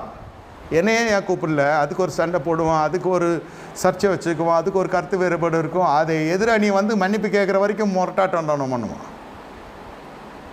ஐயா தெரியாமல் நன்றிச்சு, ஏதோ மன்னிச்சுக்கோங்க, மறந்துட்டோம், இட்ஸ் நாட் இன்டென்ஷனலி டன். நம்ம நாட்டில் அதெல்லாம் சொல்லுவோம் அடிக்கடி, அவமானப்படுத்திட்டாலும். இதெல்லாம் வந்து எண்ணமிட்டு திட்டமிட்டு செய்த காரியம் இல்லை, இது தற்செயலாக நடந்த காரியம். அது செய்கை அப்படியே இருந்தாலும் இப்படி தான் சொல்லுவான். அதெல்லாம் நம்ம கண்டு கொள்ளக்கூடாது. அழைத்தவர் உண்மையுள்ளவர், அவரை மட்டுமே நோக்கி பார்க்க வேண்டும். மனுஷன் என்று அழைப்பான், நாளைக்கு அவன் பிழைப்புக்காக நம்ம அழைப்பான். என்ன அவன் வேலை முடிஞ்சோன்னே அழைக்க மாட்டான், அதுதான் மனுஷன். ஆனால் நம்ம இது shouldn't bother us at all. இதெல்லாம் நம்மளை வந்து எதுவுமே எந்த இடத்துலையுமே நம்ம என்ன செய்யக்கூடாது, விசிறப்படுத்தக்கூடாது, வருத்தப்படுத்தக்கூடாது. நாம் இது குறித்து பாரப்படுத்தி கொண்டு மனசை சஞ்சலப்படுத்தி கொள்ளக்கூடாது. நம்முடைய கிருபையை நம்ம எழுந்து கொண்டு இருக்கிறோம். இந்த மாதிரியெல்லாம் மாம்ச ரீதியான காரியங்கள்லாம் வைத்து கொள்ளக்கூடாது. இருதயத்தில் என்ன செய்யணும், மேகம் வருகிறதா பார்க்கணும், துதித்தா வர்ற வரைக்கும் துதிப்பேன். ரெண்டரே எனக்கு இந்த அனுபவத்தை தாரும். பூரிக்கைகள் ஊதுகிறது எல்லாம் வந்து செய்க, நான் பூரிக்கையை ஊதுனா தான் கர்த்தர் வருவான்னு சொல்ல. ஆனால் ஜாதிகளை விட்டு விலகி வாழ்கிற வாழ்க்கை வருகிற பொழுது அதில் எவ்வளோ சாரியங்களை நீங்கள் சந்திக்க வேண்டியது இருக்கிறது, எவ்வளோ காரியங்கள் மாம்ச மேன்மை இழக்க வேண்டியது இருக்கிறது. இந்த மாம்ச மேன்மை மனுஷர்கள் மூலம் வருகிற மேன்மைகளை இழக்க கர்த்தர் இந்த மாம்சத்திற்கு கர்த்தர் ராஜ ஜெய கம்பீரத்தை தரவல்லவராக இருக்கிறார். நீங்கள் பிளட் டெஸ்ட் பண்ணி பாருங்கள், நீங்கள் என்ன டெஸ்ட் பண்ணி பாருங்கள், உங்களுடைய சரீரம் 85 வயதிலும் காலேபுக்கு 45 வயது கொண்ட பலத்தை கர்த்தர் கொடுத்தார். உங்களை அறியாமல் உணவு கட்டுப்பாட்டிலேருந்து உங்கள் சரீரம் வித்தியாசமான தோட்டத்தில் காணப்பட்டு உங்கள் முகத்தில் இருக்கிற அந்த மகிமை, காலைல பார்த்த நேபுகாத்நேசருடைய முகத்தில் மகிமைக்கு காரணம் ஸ்தோத்திரம் செலுத்தினோம். எங்கு அவன் புறஜாதி, எங்கள் தேவனுடைய பரிசுத்த ஜாதி. நீ போய் ஜாதிகளோடு கலக்கிற பொழுது உன்னுடைய மகத்துவமும் உன்னுடைய மேன்மையும் உன்னுடைய அதிகாரமும் உன்னுடைய மகிமையும் எல்லாம் அங்கே ஆரம்பித்துரும். அப்புறம் அவன் வந்து நமக்கு பார்த்தாவப்படுற அளவுக்கு ஆகிடும் சூழ்நிலை. சரீரம் என்பது பலவீனம் கொண்டது இல்லைன்னு சொல்ல, ஆனால் ஆவி உற்சாகமானது. உள்ளான ஆத்தும ரீதியான செழிப்புக்கு நான் சொல்லிக் கொடுத்து போதித்து கொண்டு இருக்கிறேன். உங்கள் வாழ்க்கையில் பூமியின் எல்லைகளை சுதந்திரிப்பதற்கு முன்பாக முதல்ல உங்கள் சரீரமாக்கி கூடாரத்தை காத்துக்கொள்ளணும். உங்களை வேலையடித்து நீங்கள் காத்துக்கொள்ளணும். அந்த தேவாலயம் மேகத்தினால் நிறையப்பட்டது. ஐயா, என்னுடைய சரீரம் ஆலயமாக இருக்கிறது, என்னுடைய சரீரமுடைய ஆலயமாக இருக்கிறது, இதில் எங்கே மேகம் வருகிறது? கர்த்தர் கேட்பார், நீ எங்கே பிரிந்து வந்தாய்? என்னை சேர்ந்து கொண்டு தானே இருக்கிறாய். இன்னும் நீங்கள் மனுஷ பிரிவில் தானே இருக்கிறீங்க. கர்த்தரை அவ்வளவோ பிரித்து கொண்டு வருகிறார். ஆனால் மறுபடியும் நானே போய் சேர்ந்து கொண்டு இருக்கிறேன். மறுபடியும் நானே சேர்ந்து கொண்டிருக்கிறேன். பாருங்கள், துதியானது என்ன செய்யும்? உங்கள் துதியானது அப்போஸ்தலர் நடபடிகள் 2:47 வாசிக்கிறோம். தேவனை துதித்து ஜனங்கள் எல்லாரிடத்திலும் தயவு பெற்றிருந்தார்கள். ரட்சிக்கப்பட்டவர்களை கர்த்தர் அனுதினம் சபையிலே சேர்த்து கொண்டு வந்தார். தயவு எதனால் வருகிறது? அண்ணன், தம்பி, மாமன், மச்சான், உற்றார் உறவினர், அங்காளி பங்காளி, சொந்த பந்தம், சுற்று நட்பு மூலம் வரப்போவதில்லை. நீ கர்த்தரை தேவனை துதித்து ஜனங்கள் இல்லத்தில் எல்லாரிடத்திலும் தயவு பெற்றிருந்தாருங்க. நீ துதித்தாலே தயவு தேடி வரும். கர்த்தருடைய கிருபை, கர்த்தருடைய கண்ணில் இந்த கிருபை கிடைக்கிற ஜனங்களுக்கு மட்டும்தான் தயவை கர்த்தர் பெருக பண்ணுவார். நீங்கள் தானியேலுடைய வாழ்க்கையில் போய் பாருங்கள். அவன் பிரித்தெடுக்கப்பட்ட வாழ்க்கைக்குள்ளே காணப்பட்டான். தானியேல் 1:17 அவனுக்கு கர்த்தர் சகலவித தரிசனங்கள் மீது கிருபையும் கர்த்தர் தந்தருளி கொண்டிருக்கிறார். ஆனால் தானியேல் 1:7 வாசிக்கிறோம், ராஜாவின் போஜனத்தை சாப்பிடக்கூடாது என்று சொல்லி தன் இருதயத்தை தீர்மானம் பண்ணி கொண்டான். இது ஒரு பிரித்தெடுக்கப்பட்ட வாழ்க்கை. இதற்கு ஒரு சோதனையை சந்திக்கிறான், அந்த சோதனையிலும் ஜெயிக்கிறான். நல்லா புரிந்து கொள்ளுங்க, எந்த ஒரு காரியமானாலும் பிரித்தெடுக்கப்படுகிற பொழுது ஒரு ஆட்சேபனைக்குரியவர்களாக காணப்படுவீங்க. என்ன இதை தான் உடுத்துவீங்களா, இதை உடுத்த மாட்டிங்களா? ஆமாம் உடுத்த மாட்டேன். நாங்கள்லாம் இதை தான் உடுத்துகிறோம். ஆனால் வித்தியாசமான இன்றைய காலகட்டம் என்னவென்றால், உலகத்துக்கு ஒத்த வேஷம் போய் கொண்டிருக்கிறது. ஃபேஷனுங்கிறது, அது ஃபேஷன். அது என்ன வேதம் என்ன சொல்லுது? உலகத்துக்கு கொடுத்த வேஷத்தை நீ தெரியாது. அவன் மனசாட்சியே இல்லாமல் நல்ல பேண்ட்டை கிழிச்சி போட்டுன்னு சுற்றின்னு இருக்கான். நீங்கள் பார்த்துருப்பீங்க. நம்ம பசங்களும் அந்த மாதிரி போதுங்க. இங்கே வரமாட்டான், காலேஜில் பார்த்தா அப்படி இருக்கும், இல்லை அவன் வேறு எங்கன்னா பார்த்தா அந்த மாதிரி இருக்கும். அது நம்மளுக்குன்னே மாற்ற மாதிரி வேறு போட்டுன்னு வருவோம். எதிர்பார்த்துருக்க மாட்டான், திடீர்னு பார்த்தா பாவமே பாக்கெட்லேருந்து காசு எடுத்து கொடுத்து போய் பேண்ட் வாங்கி போட்டுக்கோன்னு சொல்கிற மாதிரி இருக்கும். அவ்வளோ கீழ்ச்சல் அது. வஸ்திரம் தரித்த அமரு, ஜனங்களுக்குள்ளே உன்னை குறித்த பயம் வரும். வயசுக்கு ஏற்ற மாதிரி ட்ரெஸ் பண்ணணும். எது அம்மா எது பொண்ணுன்னு தெரியல. இன்றைக்கி அப்படி ஆயிடுச்சு. சைஸு எல்லாம் ஒன்றாவே இருக்குது. ஒலியாக இருக்குன்னு சொல்ல, எல்லாமே குண்டாக இருக்குது. இருக்கிற சைஸ் எல்லாம் பார்த்தீங்கன்னாக்கா அந்த திரை உலகத்தில் இருக்கிற நட்சத்திரங்களை போல தான் ட்ரெஸ் எல்லாம் போடுறது. அவன் என்ன மெலிசாக இருக்கிறா, அவன் சோறே தின்றது இல்லை. அந்த எல்லாம் நீங்கள் ஃபோக்கஸ் பண்ணிங்கனாக்கா நம்ம ஆவிக்குரிய வாழ்க்கை விட்ருவோம். நீங்கள் அவளையும் இவளையும் பார்த்துட்டு அவளை மாதிரி ட்ரெஸ் பண்ண இவ்வளோ மாதிரி ட்ரெஸ் பண்ணால் அவளுக்கு இருக்குது 5-6 புருஷன், நமக்கு வச்சுக்க முடியுமா? அந்த மாதிரி சொல்கிறேன் நான். அது அவங்க சட்டை கழட்டி போடுற மாதிரி போட்டுருவாங்க. அது அவங்க தனிப்பட்ட வாழ்க்கை, அதில் நம்ம தலையிட முடியாது.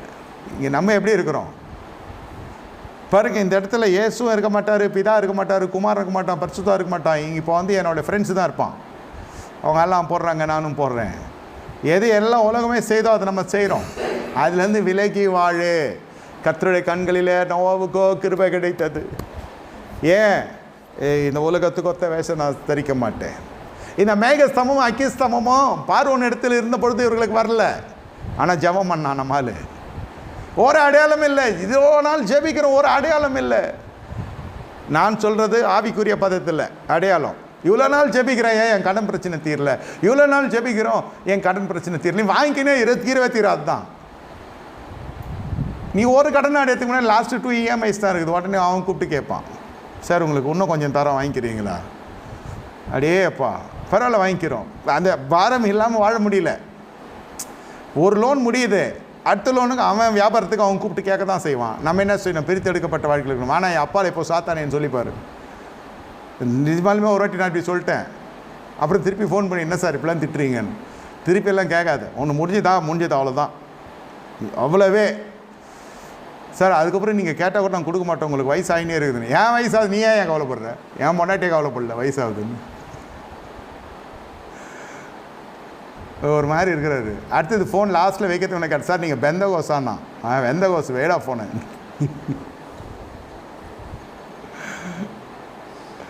அவன் விடமாட்டான், ருசி கண்டுட்டான், வட்டி சாப்பிட்டு வாங்கிக்கோ வாங்கிக்கோ வாங்கிக்கோ வாங்கிக்கோ வாங்கிக்கோன்னுவான். அப்புறம் கொடுக்கலாம் வாங்குவான். முதல்ல இப்படி தான் ஆரம்பிப்பான். வாங்கிக்கோங்க வாங்கிக்கோங்க, உங்களை மாதிரி யாரும் இல்லை, நல்லவர் வல்லவர், நீங்கள் இதெல்லாம் முடிச்சிட்டிங்க, நீங்கள் ரொம்ப ஜெனியூன்னு கம்பெனியில் சொல்கிறாங்க, பேங்க்கில் நீங்கள் விஐபின்னுவான். என்னென்னமோ நம்ம தலையை தடி நம்ம அப்படியே வாழ்படமாக பேசுவோம். கட்சியில் கொடுக்கலன்னா மாமா மச்ச மாதிரி வந்து நின்றுவானுங்க காலில். எவ்வளோ பார்த்துருக்கோம், எவ்வளோ விசுவாசிகள் எவ்வளோ நெருக்கத்தில் எல்லாம் கடந்து போயிருக்கோம். மறுபடியும் 2025 இந்த பேங்க் விஷயம்லாம் போகக்கூடாது. எல்லாம் போய் மீட்டு கொண்டு வர்ற மாதிரி இருக்கணும். அல்லேலூயா. எல்லாம் மீட்டு எடுக்கிற ஆண்டாக அது இருக்க வேண்டும். ஆண்டவர்களை அப்படி கனப்படுத்த வேண்டும். நான் சொல்கிறது, இவ்வளோ நாள் ஜெபிக்கிறோம், ஒரு அடையாளம் இல்லை ஐயா. நீங்கள் ஆண்டவரை பார்த்து இப்படி ஜெபிக்கணும் ஐயா, ஒரு அடையாளம் தாங்க. நீங்கள் ஜெபிக்கிற பொழுது மேகம் இறங்கி வந்தது, ஜெபிக்கிற பொழுது ஒரு அடையாளம் தாங்க, ஒரு அடையாளம் தாங்க. வானத்துக்கும் பூமிக்கும் கர்த்தர் உங்களுக்கு ஒரு அடையாளத்தை கொடுப்பார். These are the spiritual stuff where you need to inherit from the Lord. இதெல்லாம் கர்த்தரத்தில் நீங்கள் சுதந்திரிக்க வேண்டிய ஆவிக்குரிய சத்துவங்கள். ஆம்பளை கல்யாணம் ஆகலை, எங்கள் வீட்டில் கடன் பிரச்சனை தீரல, இந்த ஜப குறிப்புக்கும் நான் சொல்கிற ஜப குறிப்புக்கும் எவ்வளோ வித்தியாசம் இருக்குன்னு தெரியுமா? நம்ம பயங்கரமாக ஃபோன் மணி அடிக்கிறதெல்லாம் ஒரு வங்கியிலேருந்து வருது, ஒன்று கொடுக்குற கடங்காரங்கிட்டது கால் வருது. நான் எங்கள் மேகத்தை பார்க்குறது எவ்வளவோ அவங்களுக்கு அடிமைப்படுத்துது பாருங்கள் பிசாசு. செலவு அதிகம், இப்படியெல்லாம் பண்ணி தான் வாழ முடியும். ஏன்னா அவன் பக்கத்தில் அக்கத்துலலாம் அப்படி தான் வாழ்கிறான். நம்ம நினச்சி நம்ம அப்படி செய்கிறோம். ஊர் மெச்சிக்கா வாழ்ந்தா இப்படி தான். உன்னதர் போற்றும் வாழ்க்கை வாழ வேண்டும். கர்த்தருக்காக வாழ்க்கை வாழணுன்னாக்கா செலவெல்லாம் கம்மி பண்ணிக்கிட்டு கடன் இல்லாமல் ரொம்ப எவ்வளோ எளிமையாக வாழ முடியுமோ வாழணும். இதுதான் எளிமை. நீங்கள் கார் வேணும்னா அதுக்குள்ளே வாங்கிக்கோங்க கார். பாதி சம்பாத்தியத்தில் தான் நீங்கள் வாழ வேண்டும் என்பது என்னுடைய அன்பின் கட்டளை. 1 லட்ச ரூபாவே வந்தாலும் 50,000 வாழுங்க. 50,000 ரூபாய் ரிசர்வில் இருக்கும். காலம் ஃபுல்லாக காசு இருக்கும் உங்கள் கையில். யாரையும் போய் கேட்க வேண்டியது இருக்காது. யாருக்கும் கொடுத்து மாட்டிக்காதீங்க. நான் அப்படி தான் போதிக்க வேண்டிய கடமைப்பட்டிருக்கிறேன். எதையாவது கொடுத்து போட்டு அப்புறம் அவங்ககிட்ட போய் வாங்க முடியாது போயிடுச்சுனாக்கா நம்மளுக்கு ரொம்ப சிரமமாயிடும். பிரியமே ரூபவதியே, மேகம் வந்து இறங்க வேண்டும். மேகம் பாதுகாப்பை குறிக்கிறது, மேகம் அடையாளத்தை குறிக்கிறது, மேகம் பரிசுத்தத்தை குறிக்கிறது. இப்படிப்பட்ட உன்னத அனுபவம் வேண்டும். அப்போ உங்களுடைய ஜீவியங்கள் எல்லாம் வித்தியாசமாக இருக்கும். இந்த மாதிரி பக்குவத்துக்குள்ளே வந்தால் சாதாரண கிறிஸ்டின் பீப்புளே டிசம்பர் கிறிஸ்துமஸுக்கு வரமாட்டான் வீட்டுக்கு. ஏதோ ஆயிடுச்சுரா அவனுக்கு என்னென்னமோ சொல்கிறான்டானோ, மேகன்றான், அதுன்றான், இதுன்றான், ஜபம் பண்ணிட்டு வரலான்னு பார்த்து இவன் என்னென்னமோ சொல்கிறான். என்னமோ ஆயிடுச்சுரா அவனுக்கு, நல்லா தான் இருந்தான் போன மாதம் வரைக்கும். அவன் மனசுக்குள்ளே அப்படி தான் ஆகும். பிரியமே ரூபவதியை, இந்த இடத்துல வேதம் சொல்லுகிறது அப்போஸ்தலர் நடபடிகள் 2:47 இப்படி துதித்து ஜனங்கள் இடத்துல தயவை பெறுகிறாங்க. துதிக்கிறவர் எல்லாருக்கும் கர்த்தர் தயவை தருகிறார். துதிக்கிறவர்கள் எல்லாருக்கும் கர்த்தர் கிருபையை கர்த்தர் தருகிறார். கிருபை பெற்றவர்களுக்கு தான் தயவு உண்டாகும். தயவு உண்டாகும். கொடுக்கல் வாங்கலுக்காக தயவு சொல்ல, ஜனங்களிடத்தில் தயவு உண்டாகும். இதெல்லாம் நீங்கள் வெளியிலே சாதித்து சம்பாதித்த பிறகு தான் தேவன் என்ன செய்கிறார்? ரட்சிக்கப்பட்டவரை சபையில் கொண்டு வந்து சேர்க்கிறார். There are lot of social duties for you. You have to fulfill that. Then only the Lord is opening the door for you in the holy church. ரட்சிக்கப்பட்டவரை கர்த்தர் சபையில் அனுதினம் சேர்க்கிறார். நல்லா புரிந்து கொள்ளுங்க. அதனால தான் ஞானஸ்தானம் டிலே பண்ணி கொடுக்குறது. இதெல்லாம் நீங்கள்லாம் செய்து முடிக்கணும். அதன் பிறகு உங்களுடைய வாழ்க்கையில் என்ன நடக்கிறது என்று கேட்டால், இப்படியெல்லாம் நீங்கள் சபைக்குள்ளே வந்து துதித்து ஜெபித்து, இது எல்லாமே செய்யாமல் வந்து துதித்து ஜெபித்தா சபைக்குள்ளே வந்தால் தான் துதியை வாயை திறக்கும். சபைக்குள்ளே வந்தால் தான் பாடும். வீட்டில் பாடாது. வீட்டில் எந்த துதியும் செய்யாது. சமுதாயத்தில் எல்லாருக்கிட்டையும் பிரச்சனை இருக்கும். தயவே கிடைக்காது. கோச்சிக்கிறது, முகத்தை திருப்பின்னு போகிறது, உற்ற உறவினர் அண்டே எல்லார்கிட்ட ஒன்று பழகினா ஓவராக பழகிறது. அப்படி இல்லைன்னா அவனை வெட்டுறன் குத்துறன்னு போகிறது, அவன் மேலே கேஸ் போடுறன்றது. இன்னும் அவனுக்கு இவனுக்கும் ஆவே ஆகாது. கேட்டான் ஆவிக்குரியன்றான் ஒரே வார்த்தை. அற்புதம் பெறணும்னா நீங்கள் அக்கம் பக்கத்தில் இருக்கிறவங்ககிட்ட நல்ல உறவு வைத்து கொள்ளணும். நீங்கள் போய் அண்டை எல்லாத்துல பாத்திரத்தை வாங்கினுவானாக்கா அவன் நம்பி பாத்திரம் தரணும். அதை பார்த்து, அதாவது இடைவெளியோடு சொல்கிறேன் நான். அந்த பாத்திரம் வச்சு என்ன பண்ண போகிறவன் திரும்பி கொடுத்துருவான்னு. பணம் கேட்டால் தரமாட்டான், பாத்திரம் கேட்டால் தருவான். சரி, அதையும் தரலையா பரவாயில்ல. நம்ம கேட்ட ஜனங்களை, நம் ஜீவனுக்கீடான ஜனங்களை கர்த்தர் எழுப்ப வல்லவராக இருக்கிறார். நமக்கு ஜனம் இல்லைன்னு இல்லை, ஜனம் வேணான்னு சொல்ல, ஆனால் எந்த ஜனத்தோடு ஈடுபடுகிறா என்பதை பார்த்துக்கொள்ளும். இந்த இடத்துல பாருங்கள், ஜனங்கள் இடத்துல அவர்கள் தயவை பெறுகிறாங்க. அடுத்தது அப்போஸ்தலர் நடபடிகள் 16:25 பார்ப்பீர்கள் என்றால், பவுலும் ஷீலாவும் இந்த சிறைச்சாலையில் கட்டி அடிக்கப்பட்டுகிறாங்க. வாரினால் அடிக்கப்பட்டுகிறாங்க. துவைத்து எடுக்கிறான் சிறைச்சாலைக்காரன். ரோமர் என்று அறியாமலே அடித்து துவைக்கிறான். ஆனால் அவர்கள் என்ன செய்கிறாங்க? அதெல்லாம் குறித்து கவலைப்படல. எதுக்கு உள்ளே போனாங்கன்னு உங்களுக்கு தெரியும். குறித்து சொல்லுகிற ஆவியினால் தரிக்கப்பட்ட ஒரு பெண் பவுலை புகழ்கிறார். அதான் சொல்கிறேன், இந்த மாதிரி ஆவியை தரித்தவங்க, இப்படிப்பட்ட அபிஷேகத்துக்குள்ளே இருக்கிறவங்க புகழ்ச்சியை பெருசாக விரும்ப மாட்டாங்க. அவள் ஒன்றும் கெட்ட வார்த்தை சொல்லலை, ஒன்றும் இப்போ விமர்சனம் பண்ணலை. என்ன சொல்கிறா அந்த பெண்மணி? உன்னதமான தேவனுடைய பணிவிடைக்காரர்கள் இவர்கள் தேவனுடைய ரட்சிப்பை போதிக்க நமக்கு வந்திருக்கிறாங்க என்பதை அசுத்தாவிலே தீர்க்க தரிசனம் சொல்கிறான். அதுதான் பாருங்கள், உடனே பவுலுக்கு ஆவியில் சினம் கொள்ளுகிறான். அந்த அனுபவம் இருக்கா? அப்புறம் சிறைச்சாலை குழுக்கலையா, நமக்கு எதிரிகள்லாம் நாசமாக வரானான்றது தான் நமக்கு தெரியும். நான் துதிக்கிறேன், ஒன்றும் நடக்கலை, அவன் நல்லா கொழுக்கட்ட மாதிரி இருக்கிறான். ஆமாம், உனக்கு ஆவியிலே சினம் எங்கே இருக்குது? ஆவியிலே வைராக்கியம் இல்லை. ஆவியிலே சினம் கொண்டு அவன் என்ன செய்கிறான்? கடிந்து கொள்கிறான். அந்த ஆவி அவளை அப்பொழுதே விட்டு ஓடுகிறான். மகிமை கர்த்தருக்கு. பிசாசு என்ன புகழ வேண்டிய அவசியம் இல்லை. கர்த்தருடைய உதடுகள் என்ன புகழட்டும். அவன் கடிந்து கொள்ள அந்த ஆதாயம் பண்ணி கொண்டிருந்த ஆவி, அந்த குறி சொல்லுற பெரிய ஆதாயத்தை எஜமானுக்கு வந்து கொண்டிருக்கிறது. அது நின்று போயிடுச்சு. அவன் போய் கம்ப்ளைண்ட் பண்ணிட்டான். அதோடு தூக்கி ரோமாபுரி அரசாங்கத்தில் தூக்கி உள்ளே வச்சு அடித்து நொறுக்குகிறாங்க. அப்புறம் தான் தெரிகிறது பாருங்கள், அவன் செய்கிற அந்த துதியும் அந்த ஆராதனையும் அந்த ஜபமும் என்ன செய்கிறது, எதுவுமே வந்து பழி வாங்குற அளவுக்கெல்லாம் பவுலும் சீலாவும் பண்ணல. அவங்க எப்பவுமே தான் செய்கிறாங்க. இது ஒரு விதமான துதி. அதனால தான் சில பேர் துதிக்கிறாங்க, ஒன்றும் நவரவில்லை, துதிக்கிறாங்க, கதவு திறக்கல, துதிக்கிறாங்க, பூட்டு திறக்கப்படல, கதவு திறக்கப்படல, தானாய் திறவுண்டதெல்லாம் வாசிக்கிறான், அஸ்திபாரம் குலுங்க மாட்டேன்னு துதிக்கிறான், நடக்கலை. ஐயா 10,000 துதி செலுத்தினாலும் நடக்கலை. ஏன் நடக்கும்? உனக்கு ஆவி சரியில்லை, புகழ்ச்சி எதிர்பார்க்குது மனசு, உங்களை வரவேற்பை எதிர்பார்க்குது மனசு, ஆவியில் சினமே வரல. யாருன்னா என்ன புகழலாம் எனக்கு தலை வெடிச்சிடும். நான் யாரையும் புகழ மாட்டேன். என்னை எல்லோரும் நல்ல விதமாக பேசணும், என்னை வந்து உயர்த்தி பேசணும், என்னை இப்படி கூப்பிடணும், என்னை அப்படி கூப்பிடணும். உங்களுக்கு வருதா? சிறை இருப்பு இல்லை, சிறை இருப்பை நானே உண்டு பண்ணிக்கிறேன். நானே என்னுடைய வட்டாரத்தை சின்ன லெவலில் குறுக்கி பண்ணிக்கிறேன். I making my circle so short. ஆவில சினம் கொண்டு புகழ்ச்சியை கடிந்து கொள்கிறான். விமர்சனம் பண்ணுறோன்னா தான் நம்ம திரும்பி திட்டுவோம். ஏசு நாமத்தில் நான் சபிக்கிறேன், ஊழியக்காரனுக்கு விரோதமாக வர்ற நீ எலிசாவை பார்த்து சொட்டத்தலையா மொட்டை தலையான்னு சொல்லிச்சிங்க அந்த பசங்க. அதே போல் பண்ண மாட்டவரே, இந்த 2 கரடி வந்துட்டோம், காட்டிலேருந்து கரடி வந்து அந்த பிள்ளைங்களை அடிச்சு போடணும். இப்படி தான் இருக்கும். அதான் ஏசு சொன்னார், என்ன ஆவியை உடையவர்கள் என்று நீங்கள் அறியீர்களா? எலியா அக்கினியை கொண்டு வரது போல் கொண்டு வரணும் சீடர்கள் ஆசைப்பட்டாங்க. சீடர்கள் ஜபம்லாம் இப்போ அப்படி தான் இருக்கும். என்னை பற்றி இப்படிலாம் சொன்ன அவ்வளோதான். ஒரு விமர்சகர் கூப்பிட்டு சொல்லியிருக்கிறாரு, அவன் எதை வைத்து பழப்புக்கு எதோ ஓட்டுறவன், யூடியூப்பில் ஒருத்தனை கூப்பிட்டு சொல்லியிருக்கான் நம்ம ஃப்ரெண்டை. இவர் உடனே ஒரு வாரத்தில் மூளை வெடிச்சு செத்துருவேன் நீ. அவன் அதையும் ரெக்கார்ட் பண்ணி போடுறான். ஒரு வாரத்துக்கு மேலே ஆயிடுச்சு, நான் மூளையை வெடிக்கலை, ஒன்றும் வெடிக்கலை. இவர் சொல்ல, நான் தேவனுடைய மனுஷனானால் இப்போ ஒத்துக்கிறியா நீ யாருன்னு அப்படின்னு அவன் அதிலே ட்ரோல் பண்ணுறான். அதே ஃபோன் கால் எனக்கும் வந்துச்சு. அதே மனுஷன் எனக்கும் ஃபோன் பண்ணான், உன்னை பற்றி போட போகிறானா, எதை அது போட்டுக்கடா, எத்தனை பேர் வர சாமி, நானே முன்னாடி தானே உட்காந்துருப்போம், வந்து பாடுறா சாமி, நீ நினைக்கிற மாதிரிலாம் நான் இல்லை, நீ வேணால் வந்து பார். இந்த மாவட்டத்திலே சின்ன சபைன்னா என் சபை தான். நம்ம எல்லாம் சொல்லணும், நம்ம தகவல்கள் அவன் கேட்குறான், அவ்வளோ நான் சுக்கா. அப்புறம் போடுவோன்னு பார்த்தேன், போடல. நான் பார்த்தேன் இது தேராது, இது வேஸ்ட்டு, இதுன்னு விட்டான். இது கொதிச்சு எழுதுகிறவங்க எவ்வளோ பேர் என்கிட்ட சொன்னாங்க. எனக்கு இந்த மாதிரி தான் ஃபோன் வந்து நான் நல்லா சபிச்சு வச்சுட்டேன். ரொம்ப டென்ஷன் ஆகிட்டாங்க அவங்க. இருப்பு கொள்ளையில் அவங்க வீட்டில் இருக்கலாம் ஃபோன் பண்ணாங்க. அவருக்கு பால்பிட்டேஷன் ஆகுது, பயம் வேறு, போட்டானே என்ன பண்ணுறது, அதையும் சேர்த்து வேற போடுறேன்றான் அவன். நீங்கள் என்ன திட்டிங்களா அதுவும் சேர்த்து போடுவான். பார்த்தியா அந்நிய பாஷை பேசுகிறான், இப்போ பாரு என்ன பாஷை பேசுகிறான்வான். எல்லாம் நம்ம துதித்து ஜெபித்து அப்படியே போயிடணும். எதனா போட்டு தொலைக்கிட்டோம், எதனா போட்டு கொள்ளட்டும், அது அவங்க இஷ்டம்.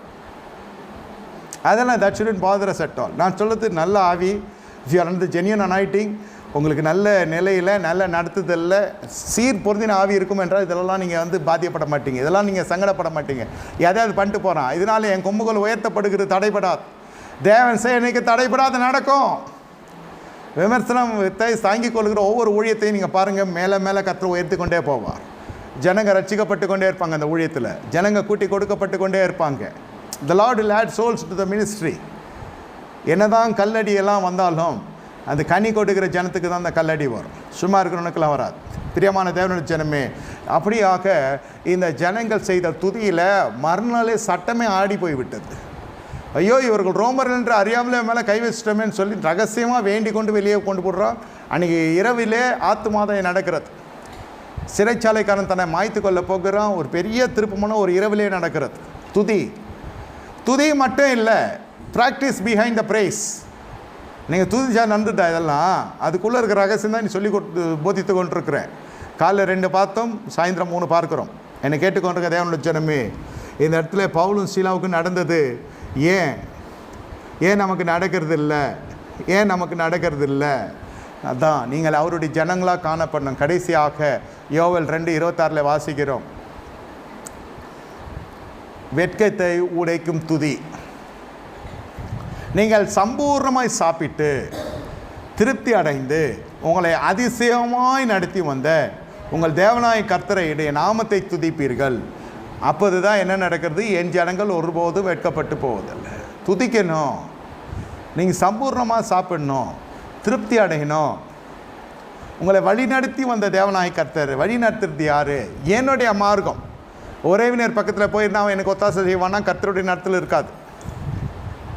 சொந்தக்காரங்க எனக்கு உதவி செய்வாங்க, எனக்கு அயலானை விட சொந்தம் முக்கியம், பந்தம் முக்கியம், அவளோட போனால் அவங்க ஏதாவது எனக்கு உதவி செய்வாங்க, இல்லை அவனை பாரமாக தான் நினைப்பான். கர்த்தர் உன்னை நடத்த வல்லவராக இருக்கிறார். அந்த பகுதிக்கு நீங்கள் வரணும். பயம் இல்லாமல் கர்த்தரை ஃபாலோ பண்ணணும். நீங்கள் வேண்டுதல் செய்கிறது, வலி வேதனைக்கு வியாதிக்காக ஜெபிக்கிறது, உங்கள் பாடுகளுக்கு ஜெபிக்கிறது இல்லை. கர்த்தரை நம்பி நீங்கள் குடும்பம் நடத்தணும். கர்த்தரை நம்பி நான் நிற்கணும். அது சொந்த இடமோ அது வாடகை இடமோ கர்த்தர் என்னை நடத்துவார் என்று சொல்லி நான் நிற்கணும். நீ சம்பூர்ணமாக அப்பொழுது தான் சாப்பிட முடியும், நீ திருப்தி அடைய முடியும். வனாந்திரத்தில் கர்த்தருடைய கருத்தில் வாங்கி சாப்பிட்ட ஜனங்கள் தான் திருப்தி அடைந்தாங்க. மார்க் 6:42 வாசிக்கிறோம். கர்த்தரிடத்தில் வாங்கி சாப்பிட்னாக்கா அதுக்கு ஒரு ஒழுங்கு இருக்கணும். அவர் சொல்கிற மாதிரி வரிசையாக உட்காரணும். நான் இவங்கள உட்கார மாட்டேன், அவங்கள உட்கார மாட்டேன், நான் புல்தரையில் உட்கார மாட்டேன், நான் இங்கே தான் உட்காருவேன், நான் யாராக்கும் அப்படின்னா இன்னும் கொஞ்சம் நம்ம கர்த்தர் என்ன செய்கிறார், இன்னும் கொஞ்சம் படிப்பினை கற்றுக்கொள்வதற்கு இன்னும் வனாந்திரம் வறண்ட பூமியாக இருக்கும். வனாந்திரத்தில் புல்தரை இருக்காது, ஒரு புல் பூண்டு இல்லை மனுஷன் கால் வைக்கிற இடத்துல. அவ்வளவு பாக்கியவான். ஆனால் வனாந்தரத்தில் புல் தரையில் இவர்கள் அமர்ந்திருக்கிறாங்க. வனாந்தரத்தில் எங்கன்னா புல் தரை இருக்குமா? இருக்காது. மனுஷன் கால் வைக்காத பூமியிலே கர்த்தரை அமர செய்கிறார். அல்லேலூயா. தாகமாய் ஓடுகிறாங்க. இதெல்லாம் உபதேசத்தை கேட்கிறாங்க. மார்க் 6 வாசித்தீங்கன்னா இந்த ஜனங்கள் உபதேசத்துக்கு அவர்களை மேய்ப்பனில்லாத ஆடுகள் என்று கண்டு கர்த்தரை உபதேசிக்க துவங்கினார். உபதேசம் யாருக்கு? பால் மறந்த குழந்தைகளுக்கு. உபாகம் 32 வாசிக்கிறோம். இன்னும் ஞானப்பாலை பறிக்கிறீர்கள், உங்களுக்குள்ளே வாக்குவாதம் இருக்குது, பொறாமை இருக்குது, மார்க்க பேதம் இருக்குது, நீங்கள் ஆவிக்குரியவர்கள் என்று எண்ணாமல் குழந்தைகள் என்று எண்ணி உங்களுக்கு ஞானப்பாலை தருகிறேன் என்று பவுல் சொல்லுகிறார் 1 கொரிந்தியர் 3 இந்த 3 குணாதிசயங்களை அகற்றுகிற பொழுது நீங்கள் என்ன பலமான போஜனத்துக்கு தகுதியுள்ள ஜனங்களாக நீங்கள் மாறுகிறீங்க. பொறாமை, வாக்குவாதம், மார்க்க பேதம், இது மாம்சத்துக்குரிய கிரியை. இதெல்லாம் அகற்றுகிற பொழுது தான் நீங்கள் ஞானமுள்ள ஒரு விசுவாசியாக ஆவிக்குரிய வாழ்க்கையில் பேலன்ஸ் கொள்ளுகிற ஜனங்களாகவும் பலமான ஆகாரத்துக்கு பாத்திரமாக இருக்கிறீங்க. அப்பொழுது பாருங்கள் இந்த பாகுபாடெல்லாம் இருக்காது. உட்காருவோம் கர்த்தருக்கு. அந்த இடத்துல சீடர்களுக்கும் இந்த ஜனங்களுக்கும் பெரிய பிரச்சனை வந்திருக்க வேண்டியது. ஜனங்க காத்திருக்கிறாங்க. இயேசு ஆகாரம் கொடுக்க சொல்கிறார். ஜனங்கள் கேட்க காண இந்த சீடர் சொல்லுங்க வேணாம், அவர்களை அனுப்பிவிடணும். பாதி விசுவாசி என்ன செய்வான்? நவீன காலத்தில் எங்கள் வீட்டில் என்ன சோறில் நினச்சியான்னு சொல்லிட்டு போயிடுவான். இது அத்தனையும் உட்கார்ந்து இருந்தது. ஏன்? இயேசுக்காக உட்காந்துருக்கணும் ஐயா, சீடருக்காக இல்லை. தெளிவாக இருக்கான். உபதேசத்துக்குள்ளே வர்றவங்க பிரசங்கத்துக்கு வருகிறவங்க வேறு, உபதேசத்தில் நிற்கிறவங்க தெளிவாக இருப்பாங்க. செத்தால் நாங்கள் இயேசு விட்டு போக மாட்டோம், இயேசு சமூகத்தை விட்டு போக மாட்டோம். சீடர் 1000 பேசுனா போக மாட்டேன்.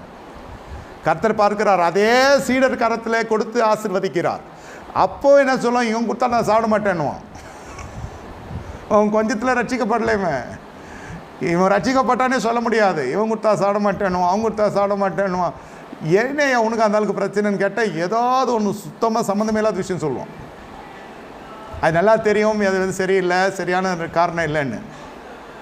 இப்படியாக ஆனால் அதே சீடர்கள் தான் வந்து சாப்பாடு அந்த அப்பத்தை பரிமாறுறாங்க. அதே ஜனங்கள் உட்காந்து சாப்பிட்றாங்க. எந்த விகல்பமும் இல்லை. சீடர்களும் அது பெருசாக எடுத்துக்கொள்ளலை. 200 பணம் ஆகுன்றதுக்காக தான் சொன்னான் ஆண்டவரே, வேறு ஒன்றும் இல்லை. அவர்களுக்குள்ளே இருக்கிற அப்பத்தை பார்த்து கொடுத்ததும் சீடர் தான். அதை ஆசீர்வதிப்பிட்டு இயேசு வந்து நேராக பிள்ளைகள் ஜனங்களுக்கு கொடுக்காம சீடர்கள் வழியாக தான் கொடுத்தாரு. அந்த சீடர்கள் கொடுக்குறப்போ அவங்க உட்கார்ந்து சாப்பிட்டாங்க. எத்தனையோ இந்த அவமானம் கழித்து இந்த இலையில் அந்த பந்தியில் அவர்கள் காணப்படுகிறாங்க. இப்போ கொஞ்சம் லேட் ஆச்சுனாலே பிரச்சனை ஆகிடும். இங்கே இல்லை சொல்கிறேன். எங்களுக்கு என்ன சாப்பாடு இல்லைன்னு நினச்சியா? முதல் கேள்வி அதான். எங்களுக்கு என்ன சவரச்சனை இல்லாத ஜனங்க நினச்சிங்களா? எங்களுக்கு சாப்பாட்டுக்கு இல்லாத வந்தோம் நினச்சிங்களா அப்படின்னு ஆகிடும். அப்போ திருப்தி இருக்காது வாழ்க்கையில். இது வனாந்தத்தில் உட்காந்துருக்கிறப்ப பயங்கர பிரச்சனை பண்ணிட்டான் இஸ்ரவேல் ஜனங்க. இதுங்க வாயை திறக்கல. அந்த படிப்பினெல்லாம் கற்றுக்கிட்டாங்க இவங்க உபதேசத்தில். வனாந்தத்தில் வாயை திறக்கக்கூடாது, காதையும் கொஞ்சம் அடைச்சிக்கணும், வாயையும் கொஞ்சம் அடைச்சிக்கணும். தட்டில் வைக்கிறப்போ தான் வாயை திறக்கணும், குறுக்கு எதுவும் பேசக்கூடாது. இது அப்படியே வீட்டில் ப்ராக்டிஸ் பண்ணால் நம்மளால் நல்லா இருக்கும்னு நினைப்பாங்க எல்லா அம்மாமார்களும். காதும் திறக்கக்கூடாது, வாயும் பேசக்கூடாது, தட்டில் வைக்கிறத சாப்பிட்டு எஞ்சிக்கணும். இப்படி இருந்தால் எவ்வளோ நல்லாயிருக்கும். பிரியமே ரூபபதியே, உபதேசத்தை கேட்கிறவனுக்கு தான் திருப்தி, வனாந்தத்தில் இருக்கிறவனுக்கு தான் திருப்தி. சம்பூர்ணமாக சாப்பிட்டு திருப்தி அடைகிறது எப்பொழுது என்றால் இந்த படிவத்துக்குள்ளே தான் வாழ்க்கையில் திருப்தி. அதிருப்தி சாபத்தினுடைய ஒரு சின்னம். நீ எவ்வளோவாய் நீங்கள் இருந்தாலும் உங்களுக்கு திருப்தி வராது. உபாகம் 28 வாசிக்கிறோம். 14 வசனங்களுக்கு மேலே வாசித்து பாருங்கள். அதிருப்தி தான் வாழ்க்கையில் மிஞ்சம். திருமணத்தில் அதிருப்தி, பிள்ளை வளர்ப்பில் அதிருப்தி, சம்பாதியத்தில் அதிருப்தி, சொத்து சொந்தத்தில் அதிருப்தி. லேண்டு வாங்கினா அது ஒரு வில்லங்கம் இருக்கும், வீடு கட்டினா அதில் ஒரு பொத்தல் இருக்கும். எங்கேயாவது போய் முதலீடு பண்ணால் அவன் எடுத்துகிட்டு ஓடுருவான். சரி, நாய் பூனை ஏதாவது வளர்த்தானா அதுக்கு கேன்சர் இருக்கும். ஏன்னா என்ன தான் பண்ணுறது? இவனை அதிருப்தி, தொட்டதெல்லாம் விளங்காது. பேர் என்ன ஆசீர்வாதமான பேர்லாம் வச்சுருப்பாங்க, ஆவிக்குரிய பேர்லாம் வச்சுருப்பாங்க. பிரியமே ரூபவதியே, அதெல்லாம் ஒன்றும் உங்களுக்கு செல்லுபடி ஆகாது, தள்ளுபடி தான் ஆகும்.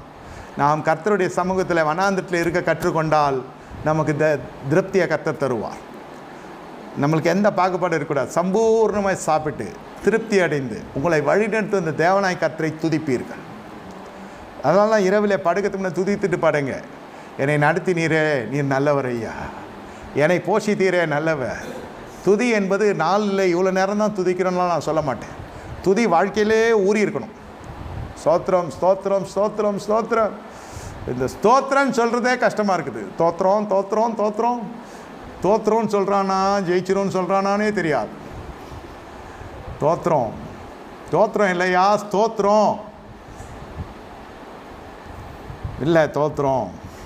நம்ம சரி போ தோத்துட்டோம், நீ தோத்துரு, ஜெயிச்சிருவோம் அப்படி சொல்லணும். அந்த துதியானது எப்படி இருக்கணும்? நமக்கு திருப்தியை தரணும், நமக்கு ரட்சிப்பை தரணும், நமக்கு தயவை தரணும், மேகத்தை கொண்டு வரணும், ஜாதிகளிட்டு நீங்களாக்கி இருக்கணும். பாருங்கள் எத்தனை காரியங்கள் இருக்கிறது. காலை 2 காரியம் பார்த்தோம், சாயந்தரம் 4 காரியம் பார்க்க கிருபிச்சா. கண்களை மூடி கர்த்தரை நோக்கி பார்ப்போம். ஆண்டவரே ஸ்தோத்தரிக்கிறோம். துதியினாலே இன்னும் பெரிய காரியங்கள் நம்ம ஜனங்கள் செய்தார்கள். அதே போல் எங்களுக்கும் எங்கள் வாழ்க்கையில் பரிசுத்தப்படுத்தும், ஜாதிகளுக்கு நீங்களாக்கும் உம்மை நோக்கி பார்க்கிற வைத்தார். இயேசுவின் தெளிக்கிறோம், இயேசுவின் நாமத்தில் பிதாவே ஆமென். என் ஆத்துமாவே கர்த்தரை ஸ்தோத்திரி, நம்முடைய நாமத்தை ஸ்தோத்திரி. ஆத்துமாவே கர்த்தரை ஸ்தோத்திரி, கர்த்தர் செய்த சகல உபகாரங்களும் வருவான். கர்த்தராகிய இயேசு கிறிஸ்துவின் கிருபையும் பிதாவாகிய தேவனுடைய அன்பும் பரிசுத்தாவின் எண்ணெய் ஐக்கியம் நம்ம நேரோடு சதாக்காலம் சில பிரசவன் கூட இருப்பதாக. நன்றி, வணக்கம். கர்த்தர் உங்களை ஆசீர்வதிப்பார்.